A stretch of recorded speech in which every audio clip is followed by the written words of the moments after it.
Hello everyone. I hope you're having a great day, great afternoon, great night. Just a great time in general when you're watching this. Today, I've been thinking about this concept for a bit. You see a lot of movies that are doing it, and I get the true fans of whatever it's going on, whether it be true crime or it be a historical thing or it be a comic thing. But the idea that people are getting mad at the movies, TV shows, and things like that that are based on something, and then they're upset that it's not fitting exactly what they saw on page or on screen or whatever happened in real life. I completely understand that towards the true crime side, or basing something on that, or based on true events, or someone's life, like a biography movie or anything like that. I totally understand the sentiment of being upset if that is changed. However, there are sometimes ideas or details or, people that need to be left out, or things are nameless, or they just change a few details. The people that I really hear a lot being critical about this are the comic book fans.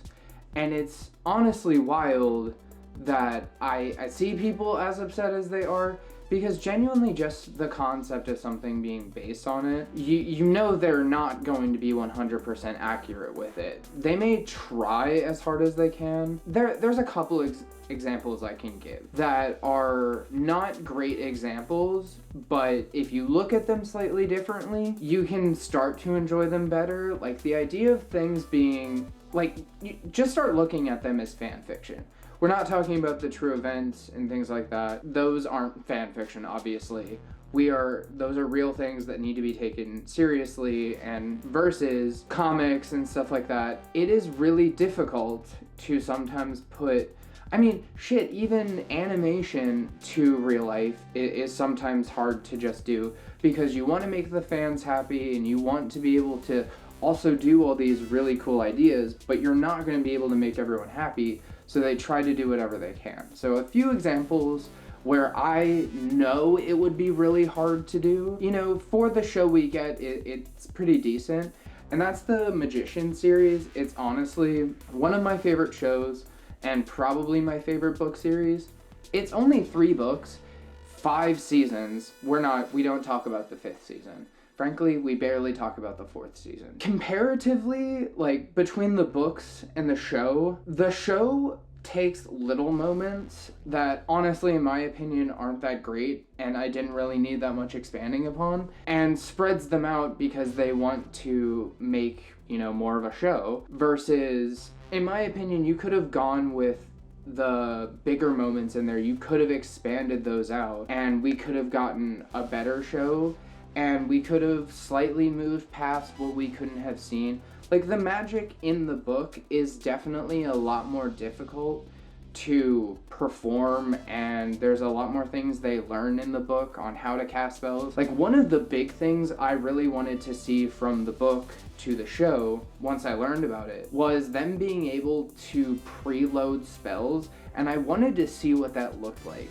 So in one of the books, Quentin literally says, I have 4 spells straight up backed up, and I'm thinking, are they on his arm, kind of like ammo? Are they floating beside him? Are they just sitting up with sigils around him?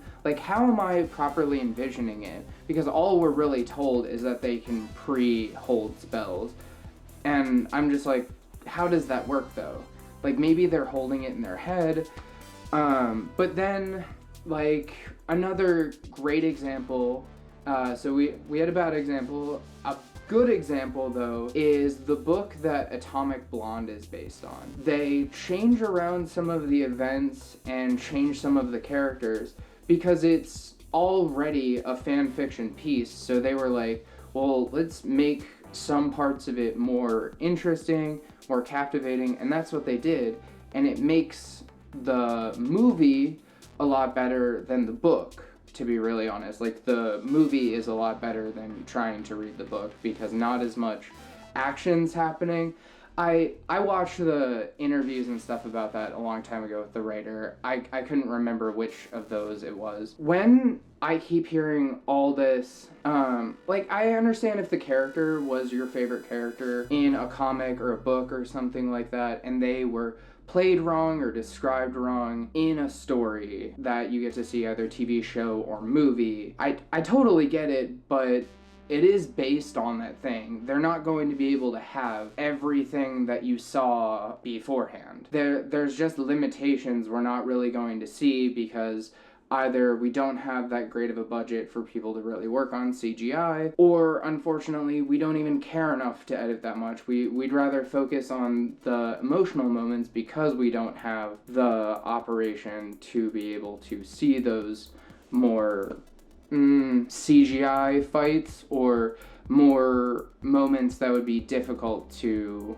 make for people to see. However, we are getting to a point now where AI is doing a lot, and you'll see AI videos that are actually getting pretty decent, kind of scary to how well they're getting. So maybe we'll potentially be seeing that fix themselves. Like, technically, even you could say Marvel Rivals is a great instance of something that's based on. There's still some stuff, I plan on making videos about it later, that would be great to change about the game, that would make it maybe a little bit more comic based. As of right now, it's a great fan servicey game that people also just enjoy playing in general. Like, not even just the true fans of Marvel or whatever, but also just people are enjoying playing in general, and it appeases a bunch of people. I wish, though, so kind of weaning off of all the fan servicey stuff people have been upset about, and kind of going back to true events. You know, I haven't seen a lot of stories that were necessarily, like, two good instances, because I gave two for the fan servicey comic stuff. I guess I might as well say it for historical events. There's two really good movies that I think about for a good and a bad, and the I guess TV show, the bad would be, I can't remember what it is called, and I feel so bad, because I really love this show. But the show that Elizabeth Olsen was the main character of, this woman killed her husband's, killed her affair's wife, and they replay it as like a self-defense, like docu-series type story. And honestly, while I was watching it, no matter how good it was, I very much was like, we are very much painting this woman in necessarily a not great picture, because we're wholly telling this one-sided story, it feels like. Even though we are kind of getting the guy's perspective of having his wife die and stuff like that, it feels like we are almost, even at the ending, we're just trying to, like, we're not telling a story. Well, I guess that would be the way to look at it, is you're really just telling the story. You're not actually trying to spread any awareness or, like, re-bring it up or tell anyone about it. Because, like, and this is one of the other reasons I would say it's kind of bad, is there's legit a fan service moment where Elizabeth Olsen is referred to in her Marvel role of Scarlet Witch. There's actually a line after she kills the wife that she gets this comment, and I was like, okay, that was definitely fucked up. But a movie that was really good, that was based on true events, a great movie that was based on true events that I could probably describe as one of the most accurate portrayals. I got to watch this in math class freshman year, was The Imitation Game, I believe is what it's called. The movie where Benedict Cumberbatch is playing a gay mathematician, Alan Turing, and he's creating the first computer to be able to decode the Nazi code. And honestly, almost everything is played exactly how, like, if you research the events that happen around that and Alan Turing's life just in general. It's a very good lead up and understanding of the time. It was a great timepiece.